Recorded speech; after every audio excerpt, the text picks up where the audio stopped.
Atenção! A oportunidade de ingressar na comunidade fechada está acabando. Enquanto a humanidade está às vésperas de ressuscitar espécies extintas, ao mesmo tempo está às portas de extinguir parte de si mesma. Em meio a desafios modernos, conhecimentos antigos estão vindo à tona. Enquanto a quarta revolução industrial já começou a jogar muitos na miséria, outros estão se encastelando em cidades ultratecnológicas. A maioria perecerá diante dos desafios. A classe dominante, ciente do que está vindo, prevê que suas máquinas deixarão os sobreviventes sem nada, mas felizes? Afinal, por que tudo isto está ocorrendo? O que e quem nos trouxe até este ponto? Haverá uma escapatória para os que dormiram? Para os já membros da comunidade fechada, eu peço testemunho nos comentários do que é que os novos ingressantes encontrarão lá. Faça parte de nossa comunidade com vídeos explicativos e lives de interação semanal, onde responderei suas perguntas. Para isto, clique no link da descrição deste vídeo ou do comentário fixado. Compreenda o mundo em que está vivendo a partir da fé daqueles que dominam esta realidade. Olá a todos, este é o canal Geopoliticando e hoje nós vamos falar sobre algo bem simples, mas que ao mesmo tempo é muito importante: a felicidade. O que impede um país altamente próspero como os Estados Unidos de ser uma nação realmente feliz, quando nós vemos que a população desse país está voltada uma contra a outra, quando nós vemos a nação sendo ameaçada de fora por vários outros países? O que impede o povo riquíssimo da França de ser feliz, quando nós vemos eles indo para as ruas protestando, quebrando e queimando tudo? O que impede o Brasil de ser feliz, considerando que nós temos tanto em tamanho, em quantidade, em riqueza, e vemos ao mesmo tempo esses crimes bárbaros acontecendo contra os inocentes, toda a corrupção e tudo que há de mal que todos nós conhecemos? O que impede isso de existir? O Butão é um pequeno país no Himalaia, e ele tem alguma coisa para ensinar para todos nós. E é uma lição bastante simples e que, na verdade, a maioria de nós provavelmente até já saiba, mas que nós não aplicamos. O Butão, para quem não sabe, é cercado aqui pelos dois maiores gigantes em termos populacionais do mundo. De um lado, ele tem a China e, de outro lado, ele tem a Índia. Esses dois gigantes são separados pelo maior muro natural do mundo, que são as montanhas do Himalaia, que correm aqui mais ou menos conforme eu estou passando o mouse. Então nós temos aqui o Nepal, o Butão, e o Butão, apesar de ser considerado, e possivelmente é, considerando que vocês vão ver depois aqui, nós vamos passar por uma matéria explicando isso, ele é o país mais feliz do mundo, apesar de estar constantemente sendo ameaçado por conta de um interesse que a China tem em uma determinada região. Aqui nós já fizemos vídeos há muito tempo no antigo canal Casando Verbo tratando disso, porque Butão ele está numa posição privilegiada em relação ao que se chama aqui de pescoço do ganso. O que é o pescoço do ganso? Nós vemos que aqui está a Índia. Só que a Índia ela não termina aqui na fronteira de Bangladesh, ela dá a volta no entorno de Bangladesh por esse estreito aqui, passando pelo Butão, e toda essa região aqui de Assam, Meghalaya, Nagaland, Manipur, essa região toda aqui, de uma maneira geral, ainda pertence à Índia. Então, ela tem um pequeno estreito aqui que poderia ser estrangulado como um pescoço de ganso pela China. E a China, vocês sabem, tem uma certa disputa com a Índia e não é de hoje. E graças a Deus existe então esse muro natural, que é o Himalaia, é o maior muro do mundo, separando as maiores populações do mundo. Embora então tenha essa ameaça aí, o Butão acaba sendo sempre protegido pela Índia, mesmo assim é o país com a população mais feliz do mundo e não é um país rico. Mas por que isso acontece? Vamos analisar aqui e vocês vão entender que é muito fácil de compreender o porquê. A matéria que explica por que o Butão é a nação em desenvolvimento, ou seja, pobre, mais feliz da Terra. O que um pequeno país do Himalaia, situado entre a Índia e o Tibete, pode ensinar ao mundo? mais do que você possa imaginar. Um número crescente de democracias industriais ocidentais está envolvido em turbulências. Um ex-mandatário norte-americano promete o fim da vida e a destruição se vários procedimentos legais não forem bem-sucedidos. Dezenas de cidades francesas estão em chamas depois de semanas de protestos contra as inevitáveis reformas previdenciárias. Enquanto isso, o Butão cumpre de forma pacífica e consistente as aspirações de seus cidadãos. E esse sucesso não é acidental. O decreto legal do Butão de 1629 afirma que, presta atenção nisso aqui, é simples e fácil de entender. Se o governo não pode criar felicidade para seu povo, não há propósito para o governo existir. Isso é de 1629. Desde então, a felicidade nacional se tornou a marca registrada do governo do Butão. Essa é a primeira de um ensaio de 2 partes que explora como o Butão se tornou o país mais feliz do mundo. Vamos ver.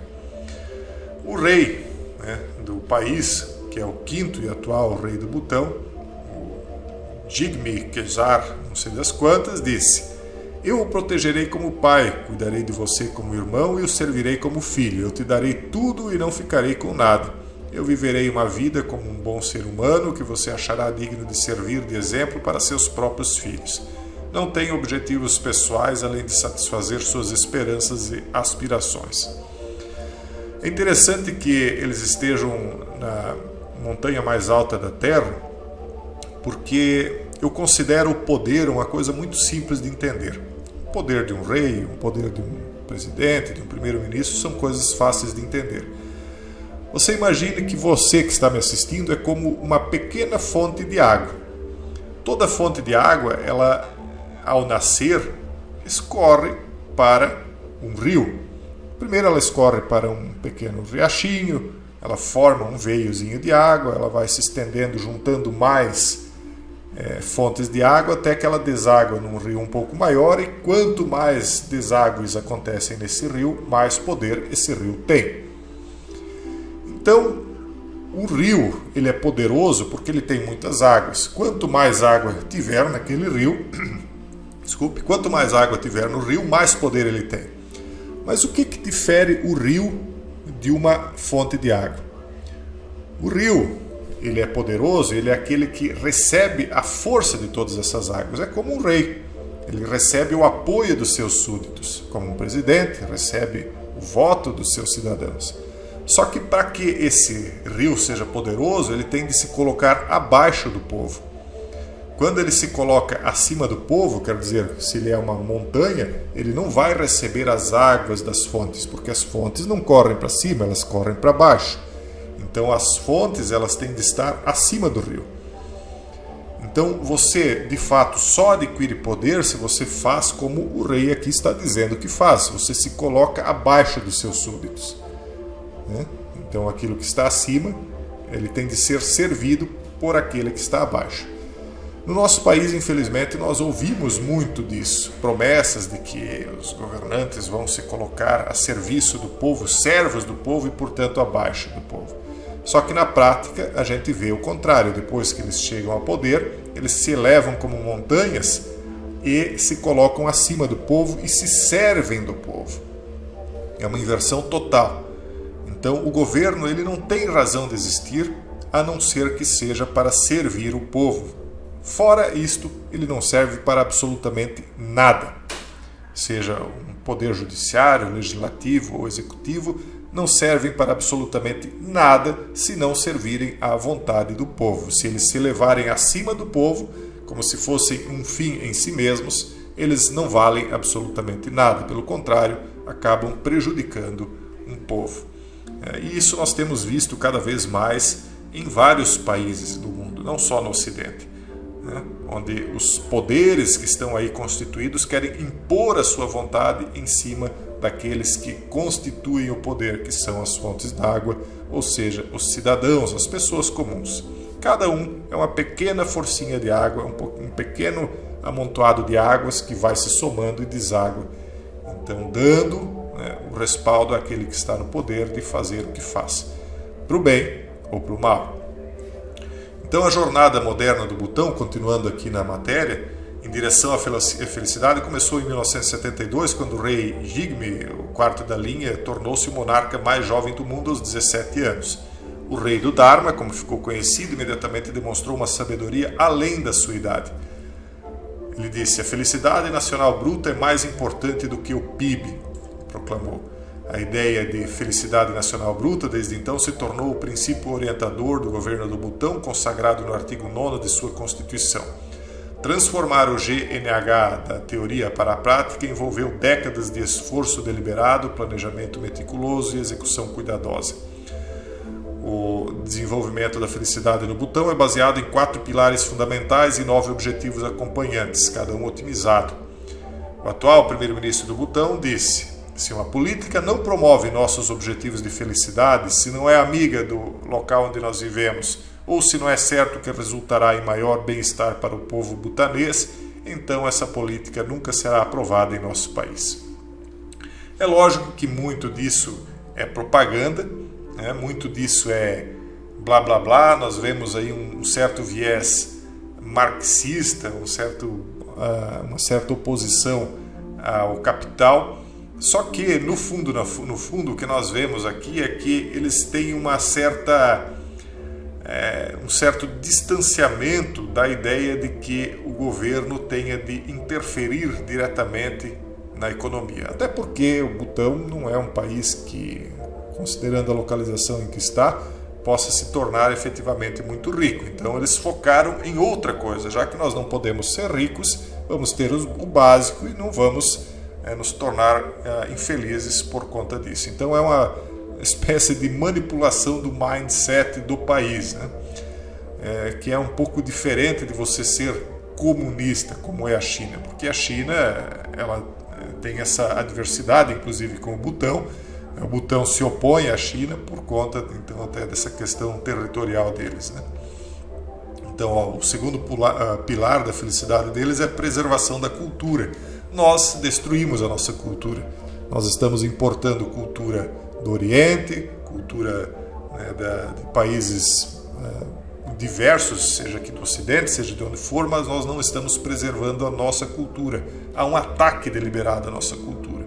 Quantas vezes nós vimos aí museus que foram simplesmente consumidos pelas chamas porque não há cuidado com os museus, a nossa história não importa. Então, se você não preserva a sua cultura, a sua raiz, obviamente que você não vai ter felicidade. E outra, a sustentação do meio em que nós vivemos. Nós não podemos radicalizar como esses fanáticos verdes que estão aí, né, porque nós precisamos, obviamente, de finanças, precisamos de crescimento econômico, de alimento, mas, por outro lado, se nós destruirmos o local onde nós estamos, óbvio que haverá infelicidade. Ninguém vive feliz no meio do lixo e da destruição, né? Então é um equilíbrio, tudo é o caminho do meio. Uma boa governança, quanto menos o governo se mete, melhor. Quanto mais o governo se mete na vida das pessoas, pior fica. Enfim, tem aqui uma série de coisas, se vocês quiserem ler, eu até vou deixar o link na descrição, mas o importante, pessoal, é sabermos que há certas soluções. Obviamente que o Butão não é um paraíso como eles estão pintando, lá tem os problemas deles também, mas existem sempre maneiras mais eficazes e felizes, né, de se viver. E o Brasil, infelizmente, tem importado tanto lixo cultural que nós estamos nos tornando aqui uma nação que antes era assim feliz, está se tornando uma nação triste, uma nação aí hoje envolta nesses crimes bárbaros e outras situações que nós vemos todo dia nas páginas policiais, um desastre novo, um crime novo, algo que o Brasil não era acostumado. O nosso povo está sendo destruído. E nós que ainda temos um pouco de sanidade no meio disso tudo, para não dizer que ainda temos, né? Temos de tentar recuperar isso. E falar, né, para os demais é uma maneira de fazer isso. Tentar orientar os demais. E vocês têm essa pequena missão. Beleza? Mais uma vez, lembrando, fica o convite para entrarem na comunidade fechada. Lá nós discutimos muitas das coisas que estão acontecendo no mundo atualmente nos bastidores. E por isso nós temos antecipado muitos cenários aqui para vocês. Hoje foi um videozinho mais leve, é um sábado, Um forte abraço a todos e até o próximo vídeo, se Deus quiser.